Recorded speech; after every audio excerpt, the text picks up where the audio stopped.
The picnic basket comes. Look, here comes Maureen, and all of her friends are gathering around. She is going to be the most popular woman in this exhibit in just a moment. She'll probably be surrounded by about 400 of close friends.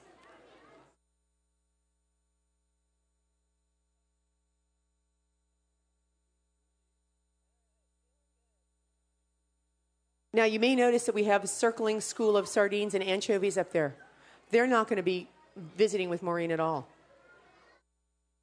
We'll talk about that in just a bit. So think of a good question, because Maureen will be able to hear us and she'll be able to talk to us as well. If you have a question for the diver, she'd be happy to answer us when she's ready. Give her a wave because she can see you.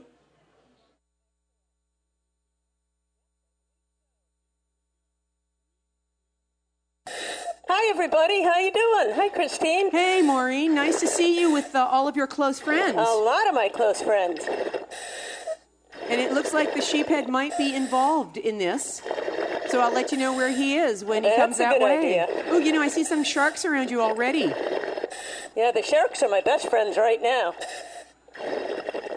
How cold is the water in there today? You know what? It's a nice toasty, about 52 degrees. Oh, just the way I like my iced tea. There we go, Sharky. Get out of my bucket. Keep your eye on the shark. They just dive right in. It's amazing. They sure do. Are you ever afraid, Maureen, when you're in there with all those fishes swarming around you? No, you know, they're much more interested in the food than they are in me. Probably a good thing. And you'll notice we don't have just one size of food. We have all different sizes because all these fish have different sized mouths. So if you follow the rule, your mouth shows you what size food you can eat. That's right. Oh, my goodness, there's a fish that didn't follow the rule. Uh-oh. Look at him. He's just fussing with it. And now all of his friends are helping him. And they're going to have a little tug-of-war. There you go. Ooh, looks good. There we go. Do we have any divers out there today, Christine? You know, I didn't ask anybody a diver in this group. Oh, we've got some hands going up. Look at that, yeah. Monterey Bay is one of the most fabulous places to dive on the whole planet. And you know that it's the #1 cold water diving location in the world. I believe that. If you're going to dive in water that's 52 degrees, you're going to learn how to do it in Monterey Bay. That's right. And after you dive here, it's only easier everywhere else. Exactly. You don't have to wear nearly as many clothes. How long can you stay down there before you get cold? Oh, you know, I can do a dive in this suit for about an hour and a half. Well, you know, you're not wearing a wetsuit. No. And that's the secret. Whoops, that shark just bonked me. There you go. The dry suit actually keeps all the water out. Well, you know, ladies and gentlemen, I was just upstairs talking to Maureen before she jumped in, and she was wearing sweat clothes. That's right. So she's not wearing a swimsuit under that outfit. She's got on sweatpants and a sweatshirt, and she is dry as a bone except for her face maybe, and maybe around her hands. And not even my face so much because of the special mask I wear.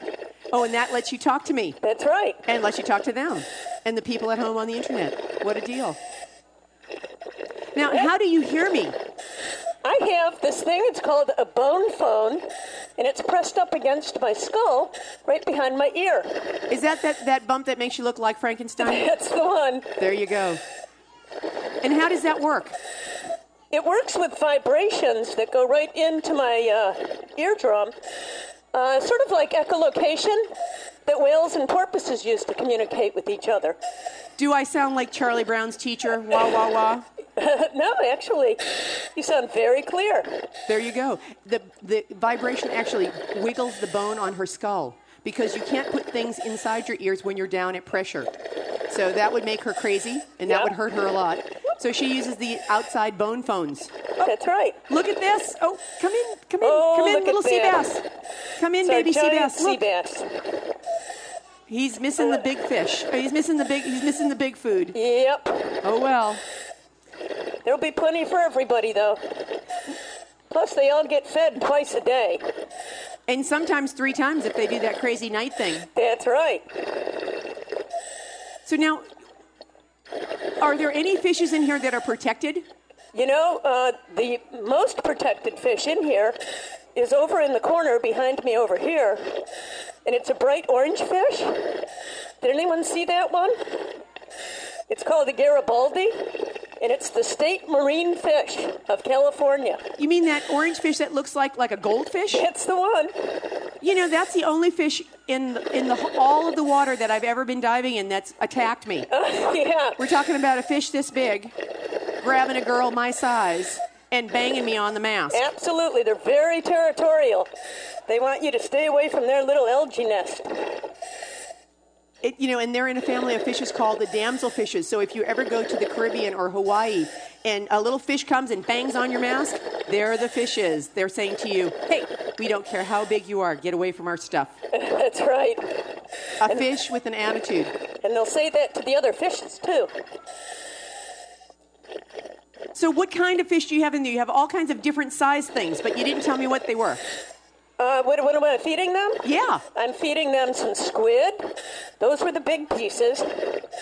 And everything cut up fish down to little tiny krill. So krill like what the whales eat? That's right. That's one of the biggest food sources in the ocean.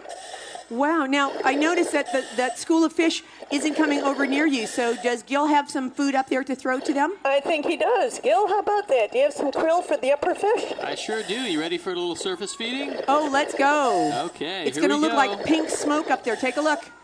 Okay, now watch how happy they all are. Everybody's going up for snacks. And look at the little fishes because they're all together now. But as soon as those big fishes get out of the way, those little fish are going to be every fish for themselves.